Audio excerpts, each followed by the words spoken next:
Olá, minha gente. Aqui quem fala é o Lucas Luquezzi para comandar por mais uma semana o Papo de Redação, aqui no Grupo Folha, Folha FM, portal folhabv.com.br, canal da Folha BV no YouTube, além, é claro, das nossas plataformas digitais.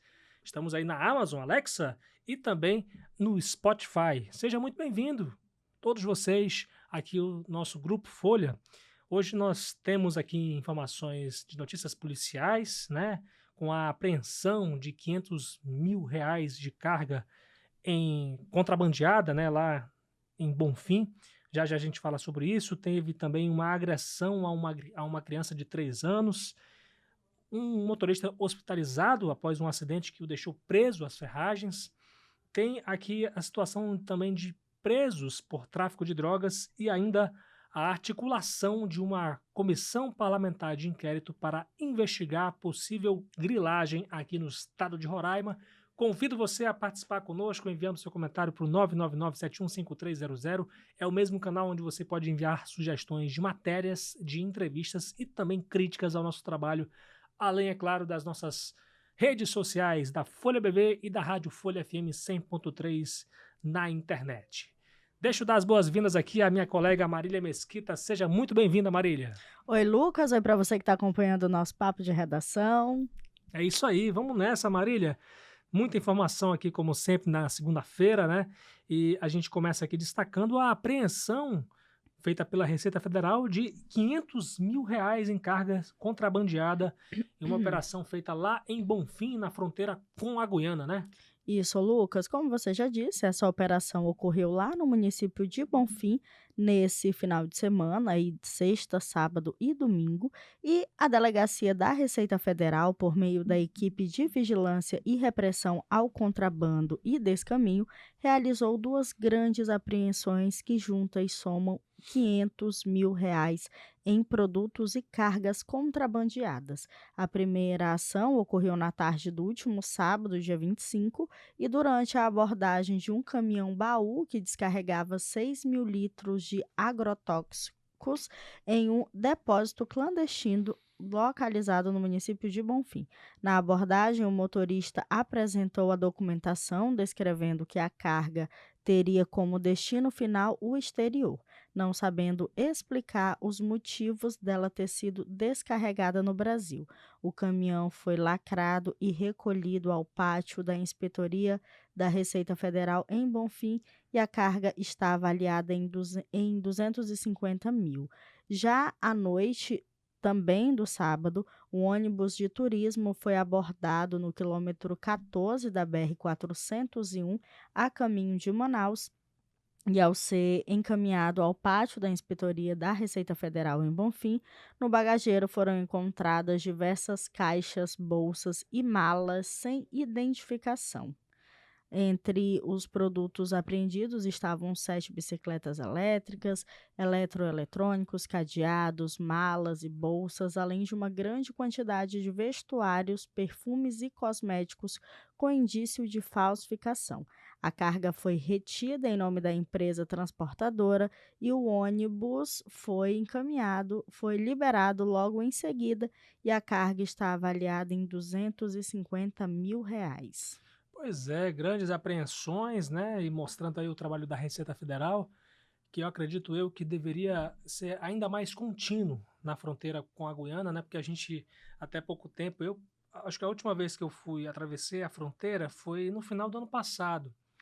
E eu percebi ali o quão é fácil você levar e trazer carga para cá, né, Marília? Isso é muito fácil e tem muita gente que faz isso, né, Sim, por conta do valor e aí o jeitinho brasileiro de querer comprar barato para poder vender mais caro, só que isso é crime e aí é com certeza. caracterizado aí como contrabando. Com certeza. Eu acho também que o Brasil também deveria rever essa política que tanto taxa as pessoas, gente. É muita grana que o Estado brasileiro toma das pessoas.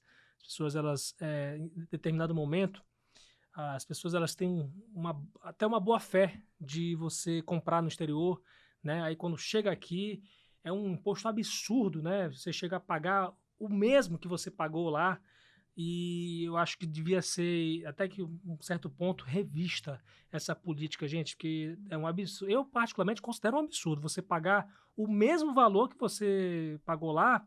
É, claro que eu defendo o imposto, né? Até porque o Brasil precisa recolher, mas eu acredito que é um imposto muito abusivo, esse imposto que o Estado brasileiro ele retém, né, por conta de cargas é, compradas no exterior, né, na maioria das O vezes. negócio não é um imposto que a gente paga, é um É, imposto que a gente não tem retorno, pois é, porque a gente paga muito caro nas coisas, um imposto absurdo, muito, muito, muito. porém a gente não tem esse retorno, por exemplo. Ah, a gente paga um imposto absurdo de água, por exemplo. Só que a gente tem falta d'água, tem muitos Exato, bairros aí que não têm acesso ao esgoto, porém paga a taxa do esgoto. E não exato, tem acesso. Então, a reclamação do brasileiro em relação aos impostos é justamente esse, porque a gente paga caro por tudo e não temos um retorno com desse certeza. imposto pago. Com certeza, o Brasil arrecada pra caramba, mas retorna pouco em benefício da sociedade. Esse é o ponto, minha gente. Também tem aqui a notícia de que uma criança de 3 anos foi agredida, ficou ferida.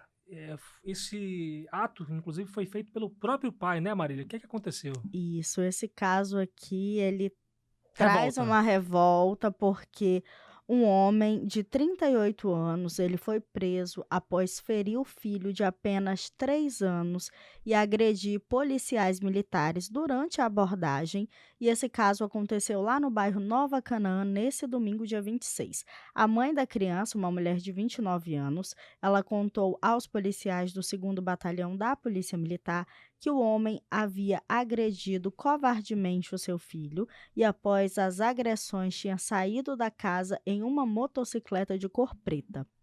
O menino, ele teve um ferimento na cabeça. Além disso, a mulher informou que tem uma medida protetiva contra esse agressor e Uhum. que ele é agressivo e agride covardemente os filhos. Inclusive, Lucas, Hum, ele já bateu em uma filha que tem microcefalia. gente. Diante das informações, a guarnição saiu em patrulhamento ostensivo e encontrou a moto estacionada em uma vila de apartamentos.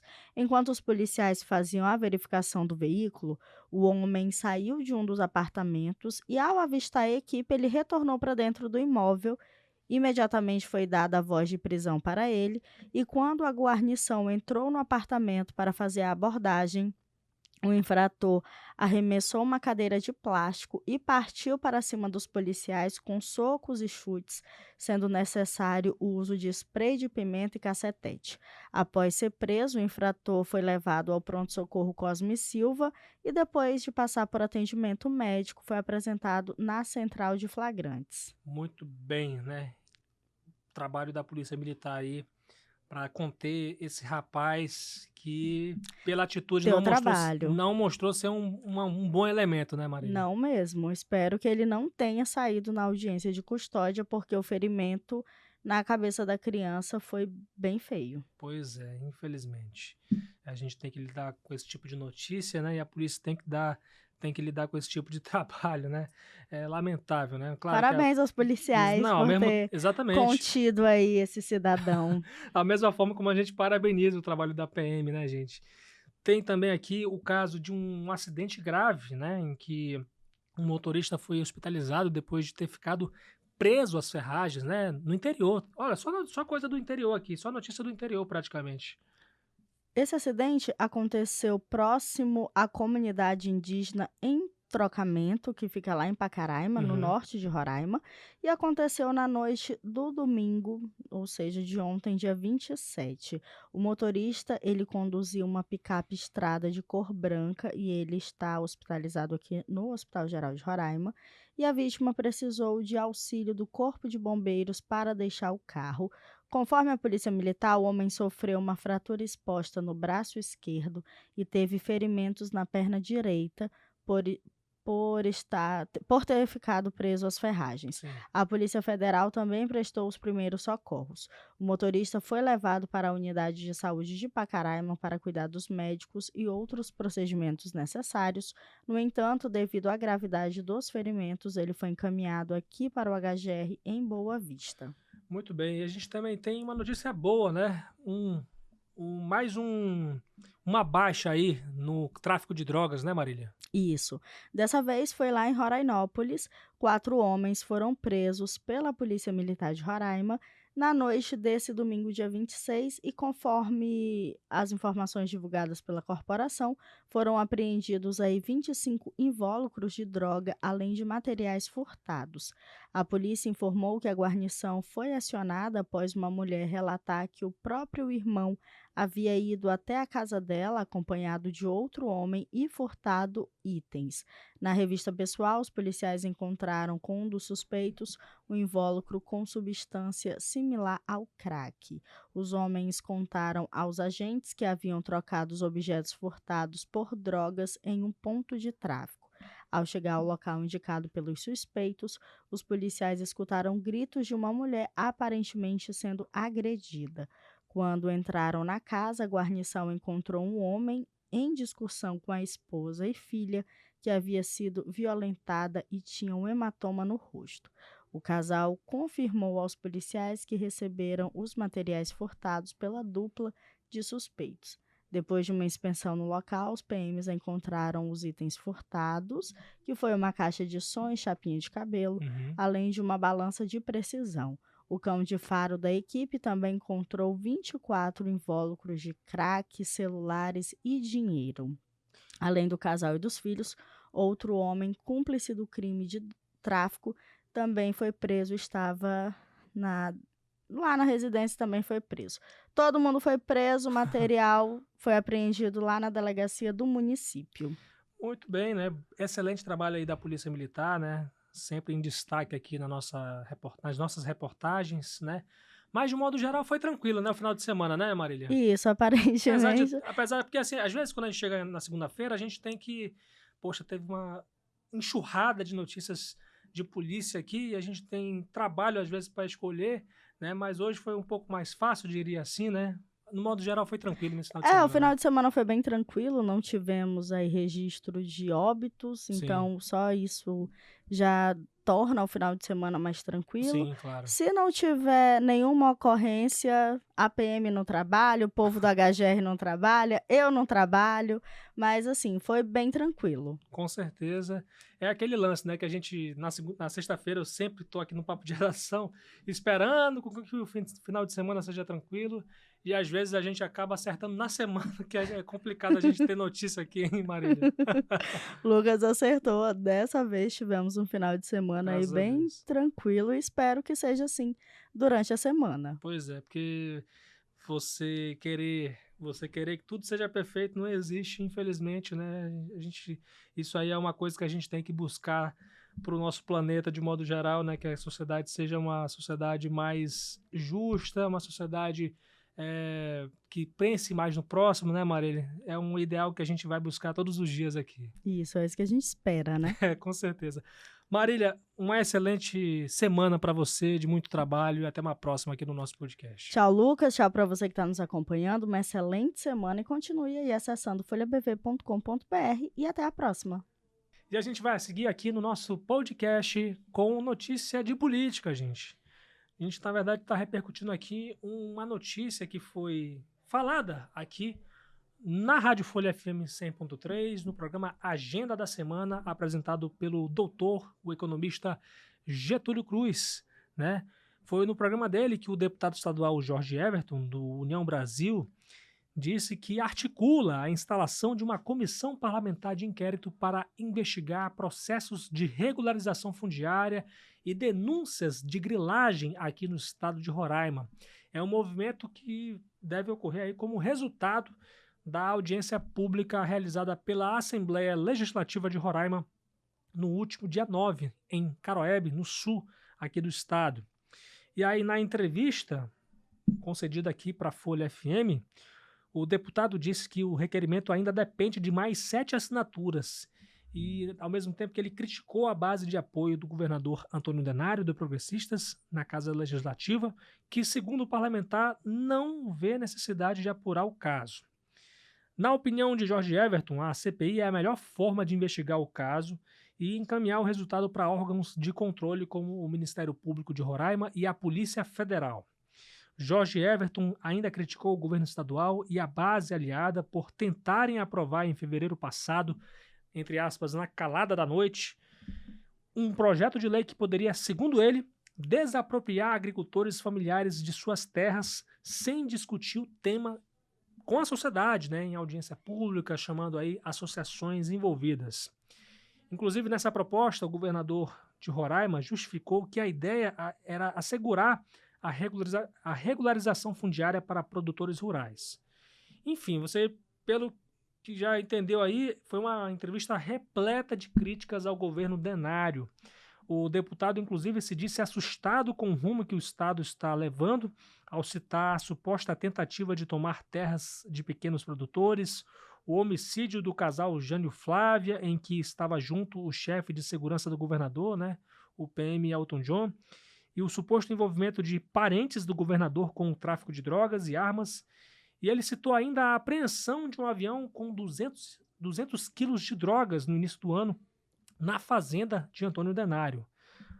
Para Jorge Everton, todas essas coincidências deveriam ser investigadas.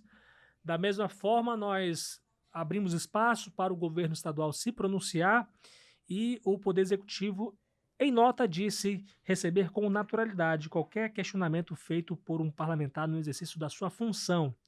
O governo disse ser importante esclarecer e distinguir o que se trata de assunto de interesse da coletividade de outros que têm um objetivo puramente político e queiram, de alguma forma, macular a imagem de um governo que detém uma aprovação nunca vista no Estado, o que representa a sintonia entre os atos da gestão do Executivo Estadual e os anseios da população. O governo disse ainda nessa nota que está absolutamente tranquilo em relação à sua política fundiária, que, diga-se de passagem, é considerada uma das melhores iniciativas do Brasil, e que essa política foi responsável pelo desenvolvimento que ocorreu no campo e colocou Roraima entre os melhores indicadores do país. Fato esse que não foi mencionado pelo deputado Jorge Everton em momento algum. Palavras do governo, que disse ainda que chamou muito a atenção o deputado citar o tamanho da base de apoio do governo, pois se essa maioria está com o governo, é porque concorda com as políticas desenvolvidas pela gestão estadual e acredita que Jorge Everton, por desconhecimento ou má-fé, não tenha se debruçado sobre os dados atuais que comprovam o progresso do Estado. Para o governo de Roraima, os dados evidenciam que o Estado tem o maior crescimento do Produto Interno Bruto, PIB, do Brasil, a maior geração de emprego da história, o maior ambiente de negócio do país, o maior e único programa de inserção da agricultura familiar indígena já visto no território nacional, a titulação de terras e imóveis urbanos que sempre foi esquecida pelos governos anteriores. O governo ainda ironizou ao dizer que, inclusive, não há lembrança de que essas demandas tenham sido cobradas pelo deputado Jorge Everton em gestões anteriores. O Poder Executivo Estadual disse ainda que está totalmente tranquilo com a possível instalação de uma CPI, ao dizer que os fatos estão aí, os documentos também, e que os beneficiários das políticas públicas em andamento são os melhores defensores das ações desenvolvidas pelo governo estadual. O executivo do Estado disse ainda que isso motiva a não diminuir o ritmo e a prosseguir a busca incansável de tornar Roraima cada vez menos dependente da economia do contra-cheque, para que o comando do Estado esteja sempre na mão da população e não em discursos politiqueiros e que queiram chamar a atenção a qualquer custo. O governo de Roraima finaliza ainda ao ressaltar que sempre estará alinhado com políticas públicas que beneficiam a população como um todo.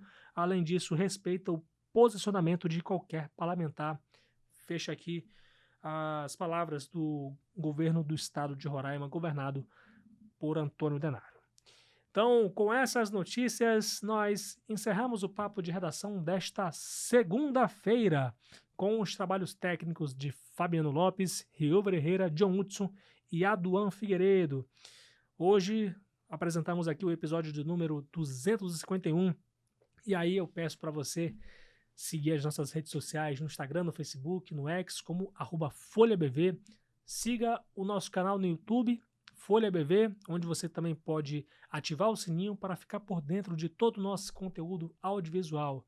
Siga as redes sociais da Rádio Folha, Folha FM 100.3. Estamos aí no Facebook, né? E Folha FM 100.3 também no YouTube, minha gente. E muito obrigado por todo o seu carinho aí que você tem dado à nossa Rádio Folha. A Rádio Folha também está como a Rádio Folha BV no Instagram, então siga lá massivamente, né? Massivamente, para que a gente possa ganhar outros públicos também. Siga minha rede social no Instagram também, @LucasLuquezzi, LuCKEZIE. Amanhã estará aqui a Dina Vieira no comando do Papo de Redação, se Deus quiser, porque eu estarei na cobertura da semifinal do Campeonato Roraimense, semifinal do segundo turno, hein? Amanhã vai ter só jogo bom, hein, gente? Náutico e São Raimundo e também Gás e Monte Roraima. São Raimundo e Náutico a partir das 7 da noite e também Gás e Monte Roraima às 9 da noite, aqui com cobertura da Folha FM 100.3. Conto desde já com a sua companhia. A narração será de Luiz Soares e o apoio técnico aqui de toda a nossa equipe técnica aqui da Folha FM. Muito obrigado, minha gente. A gente volta, eu volto na quarta-feira, mas amanhã o papo volta, se Deus quiser, a partir das 6 da tarde.